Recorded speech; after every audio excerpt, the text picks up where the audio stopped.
안녕하십니까, 박사입니다. 러시아 매체 부즈길야드가 러북 정상회담과 관련한 서구 미디어들의 평가를 자세히 소개했습니다. 이번 러북 회담은 공동성명 발표 같은 것은 없었습니다. 그만큼 내밀한 내용이 많이 다뤄졌다는 방증이기도 합니다. 이럴 때 러시아가 서구 미디어들이 뭐라 떠들었는지를 소개한다는 것은 나름 의미가 있습니다. 서구 미디어들이 그들 나름대로 평가하는 것을 느긋하게 감상하고 있습니다. 개 중에는 맞는 것도 있고 틀린 것도 있는데 마음대로 한번 써봐라 하는 스탠스입니다.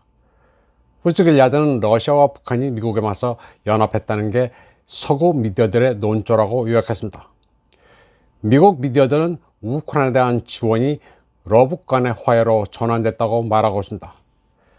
그리고 외국 분석가들이 믿는 것처럼 모스크바는 이제 북한에 대한 국제제재 지원을 거부할 수도 있다고 부즈길야드는 소개했습니다.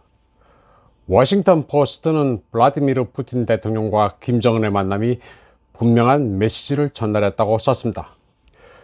두 지도자는 국가를 고립시키려는 미국에 맞서 싸우면서 서로를 지원하기 위해 노력할 것이라고 워싱턴 포스트는 전했습니다. 북한은 팬데믹 고립과 수년간의 제재 끝에 재정 궁핍과 식량 불안으로 어려움을 겪고 있다는 점에서 협상은 북한 경제의 생명선이 될 수 있다고 워싱턴 포스트는 분석했습니다. 또 이 신문은 백악관이 예전에 북한이 모스크바에 무기를 공급했다고 비난했지만 북한과 러시아 모두 그러한 소문을 거듭 부인했다고 말했습니다. 뉴욕타임즈는 보스토친이 우주기지에서 끝난 협상이 워싱턴에 명확한 신호를 줬다고 썼습니다. 즉 우크라이나를 지원하면 그 결과가 따를 것이며 그중 하나가 모스크바와 평양의 화해였다고 말했습니다. 또 뉴욕타임즈는 러시아가 유엔 안보리의 대북 제재 압력에 수년 동안 참여했지만 그 입장은 이제 사라졌다고 말했습니다. 부즈길야드는 한국이 미국의 압력을 받아 미국의 포탄 공급을 시작했다는 뉴욕타임즈 칼럼니스트 최상훈의 회고도 소개했습니다. 그는 현재 우크라이나에서 남북한의 무기가 사용된 흔적은 없다고 인정하지만 이에 대한 우려는 있다고 전했습니다. CNN은 협상 이후 양측이 기자회견이나 성명을 내지 않은 점에 주목하면서 극동 정상회담의 결과를 요약하기는 쉽지 않을 것이라고 보도했습니다. 또 러북 간 잠재적 기술 공유와 관련해 외부에 알려지지 않은 문제가 다뤄졌을 것이라고 말했습니다. 이코노미스트도 비슷한 우려를 표명했습니다.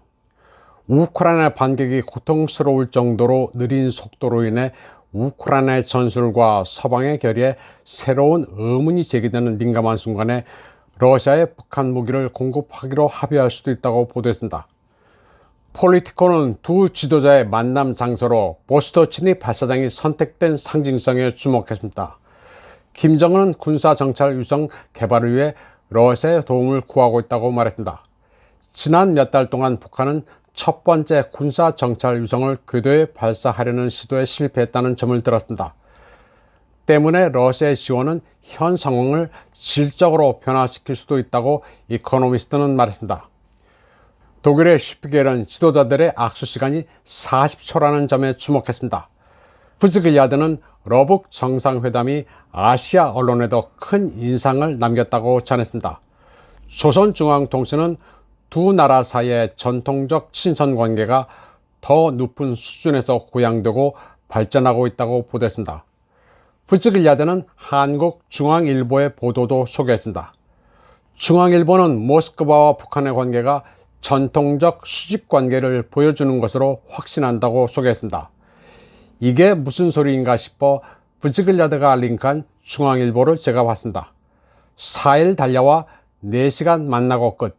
김정은, 푸틴 없이 나 홀로 순방, 왜가 기사 제목입니다. 팩트는 맞는데 그러면 푸틴이 회담 이후에도 4일을 달려온 김정은을 계속 만나줘야 한다는 건지 어떤 건지는 잘 모르겠습니다. 중앙일보는 그러면서 회담 후 김정은의 일정은 초청국 푸틴과의 동행이 아닌 사실상 나홀로 순방 형식으로 진행됐다고 전했습니다.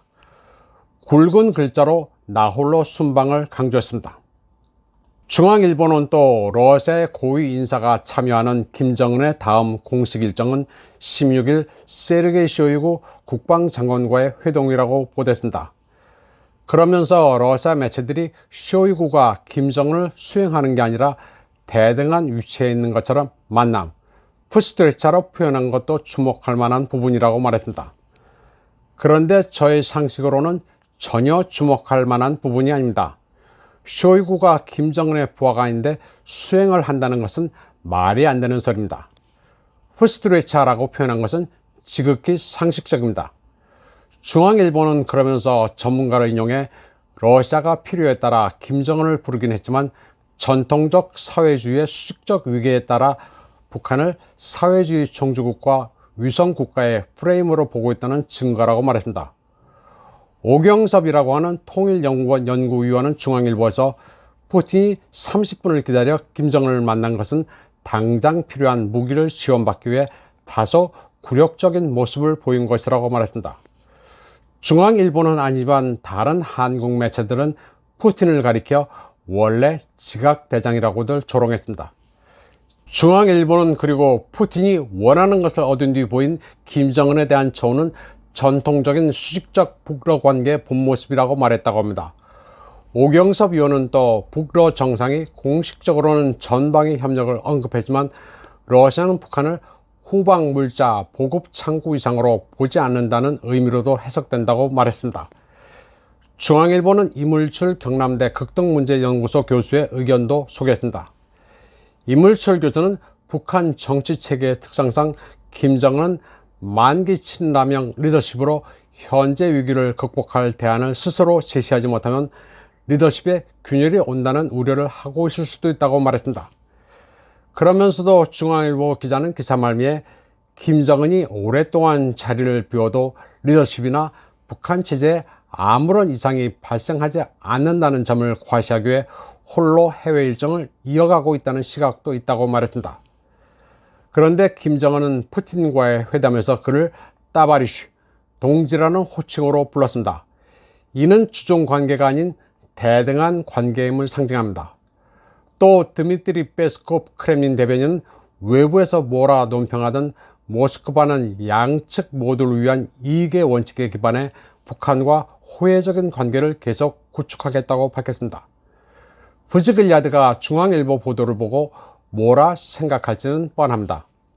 아마도 K신문의 특이한 해석과 시각인 것 같아 언급한 것 같습니다. 할 말은 많지만 이번 방송은 여기까지 하겠습니다. 시청해주신 여러분 감사합니다.